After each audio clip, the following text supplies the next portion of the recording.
बोला। ये भी गाय है, ये कई किस्म की गाय हैं। कोई देसी है, कोई साहिवाल नस्ल की है, कोई विलायतन है। ये बकरियां हैं ये इनके बकरियों के छोटे छोटे बच्चे हैं। ऐसा बेबी है और बड़ा प्यारा है। कर रहा है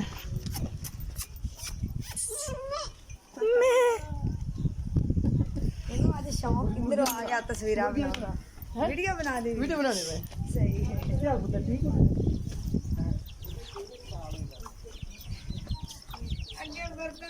कोई बात नहीं।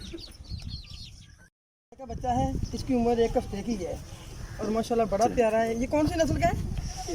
साहिवाल नस्ल का है और माशाल्लाह बहुत प्यारा है, बड़ा सुंदर लग रहा है और बड़ा अच्छा लग रहा है दिल को। और ये भी शरारती होता है। वैसे कहने में तो गाय को भोली भाली कहते हैं, मगर ये तो बहुत शरारती है। छोटा है ना तावा। हाँ, छोटा। तस्वीर आज ही निकाले हैं, बहुत प्यारे हैं, छोटे छोटे हैं। ये अंडों के खोल पड़े हुए हैं, अभी कुछ 1-2 निकलने वाले हैं। माशाल्लाह इसके चूजे बहुत प्यारे हैं। अभी तो ये सही तरह चल भी नहीं सकते। ये अभी थोड़ी देर पहले निकला, ये बहुत कमज़ोर है, कुछ देर तक ये एक्टिव हो जाएगा। ये देसी सील मुर्गी है, बहुत प्यारी अच्छी नस्ल की। इनकी कीमत 20,000 50,000 होती है।